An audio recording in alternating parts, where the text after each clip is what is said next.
Les gens disent que si une femme prêche dans une église, c'est l'esprit de Jézabel, n'est-ce pas? Sur base de ce verset. Vrai ou faux? Qui a déjà entendu ça?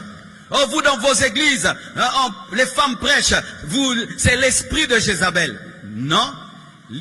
Mettez-moi le passage là bien, vous allez voir. Mettez-moi ça.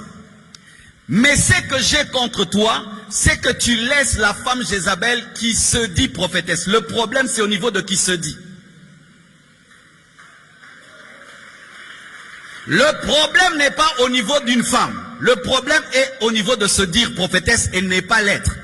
Même si c'était un homme, ça allait être un problème. Il n'y a pas un problème dans ce verset parce qu'une femme prêche. Il y a un problème dans ce verset parce que quelqu'un qui n'a pas le ministère prophétique se fait passer pour prophétesse. C'est ça le problème. Même un homme qui dit être prophète et qui ne l'est pas, c'est le même problème que Jézabel. Le problème de Dieu, ce n'était pas que Jézabel prêche. Le problème de Dieu, c'est que Jézabel qui n'était pas appelée à prêcher, mais Dieu n'était pas contre qu'une femme soit prophétesse, parce qu'on nous parle de la prophétesse Anne, de la prophétesse Myriam, de la prophétesse Déborah. Le problème, ce n'était pas qu'une femme soit prophétesse. Le problème, c'est que c'était une femme qui n'était pas prophétesse, mais qui enseignait et qui enseignait des fausses doctrines. Le problème de Dieu, c'était sur la doctrine et sur le ministère.